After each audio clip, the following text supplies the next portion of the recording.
Welcome to A Healthy Bite. You're one nibble closer to a more satisfying way of life, a healthier you, and bite-sized bits of healthy motivation.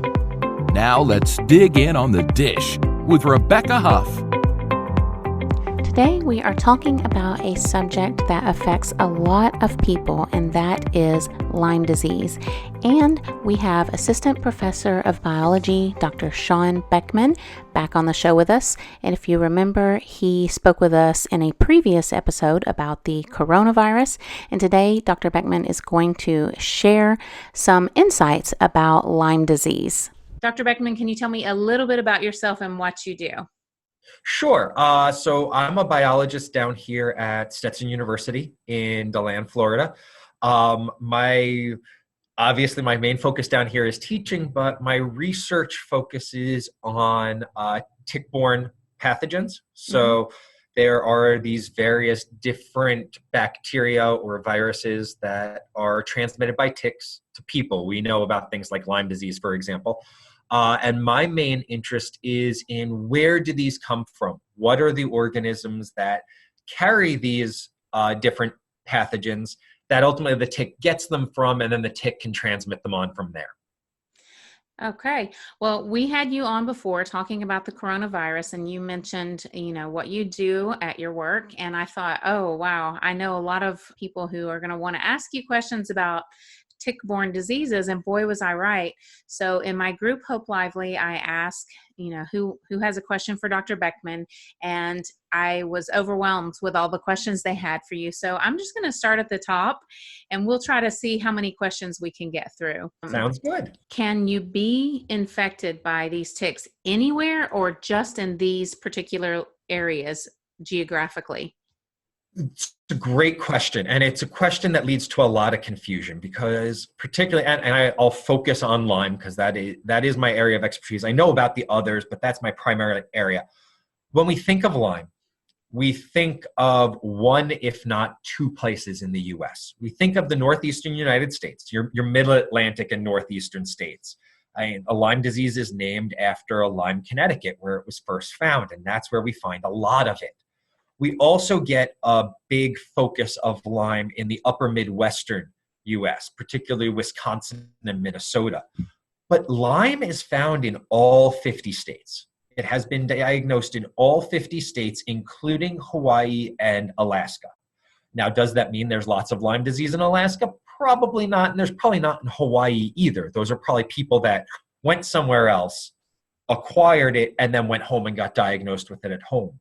But within the contiguous United States, within the 48 states within the United States proper, Lyme has been identified in all of them and is identified in all of them on a regular basis, even if it's at a low incidence. So you don't have to be bitten by a tick in New York, for example, to get Lyme disease. If you get bit by a tick in Florida and that tick is carrying Borrelia burgdorferi, it has a potential to pass it to you. And so even though there's areas in the U.S. where it's really prevalent, it is found throughout the entire U.S. Okay. Well, that makes sense. I've had a lot of confusion. I think a lot of us think that it's only in certain areas. So I've never been to that area. So how could I have Lyme? Does everyone who has Lyme, do they start with this bullseye rash, or do some people get Lyme and they never get this bullseye rash? Right. So there's conflicting numbers in the literature, but anywhere from 40 to 60% of people that acquire Lyme disease never have this characteristic rash. The rash is not actually caused by the bacteria itself. The rash is caused by your immune system responding to that. And so if your immune system doesn't cause that localized inflammation around that location where the tick bit you, then there's no bullseye rash there. And so anywhere from 40 to 60% of people that acquire the bacteria and later on become symptomatic never had a rash in the first place. Now, is that they never had a rash in all of those cases, or is it that rash occurred in a an inconspicuous spot, like maybe in the scalp, for example? there's probably some of that some people get a rash and never recognize it because it's in a place you don't look for. But there's certainly a large percentage of people who acquire Lyme who never have that characteristic rash. And without that characteristic rash, in some cases, you never even know you got bit by a tick, because that might be the thing you look for. A tick bites you, it feeds for 24 hours or so. And if that thing's biting me on my back and I don't feel it there, I may never even know I got bit by a tick if I don't have a rash that surrounds that particular location. Precisely. Is there any type of any kind of soap that is better than others for, showering to make sure? Not in particular. I would say, the best bet is to do a really good job of scrubbing down and checking yourself really, really well. It's more about visual inspection than it is about what you're using to clean yourself.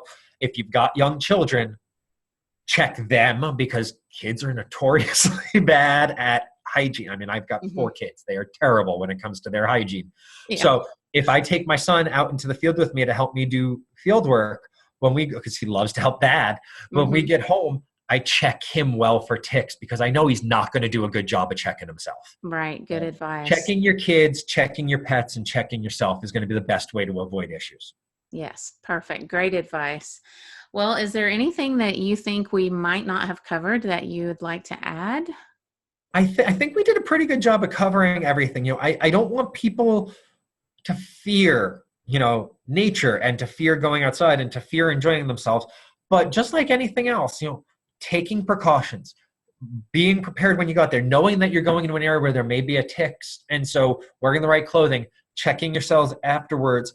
And if you start to feel ill afterwards, even if there's no immediate recollection of a tick bite, seeking out a doctor and getting tested or treated if you are infected is, it's good, sound medicine. So taking care of yourself and advocating yourself, but also relying on medicine and working with your doctor is the best thing that you can do. And prevention, of course, is always the best medicine. Perfect. Awesome. Thank you so much, Dr. Beckmann. This has been a great, very informative interview. I appreciate you so much for giving us all these answers. Thanks. It's been a lot of fun. I've enjoyed it. Thanks for listening. Please rate and review so other people can learn about this podcast. Find out more about sleep, hygiene, eating healthy, tasty recipes, zero-waste lifestyle, and lots more on thatorganicmom.com. Help us spread the word. Be blessed and stay healthy.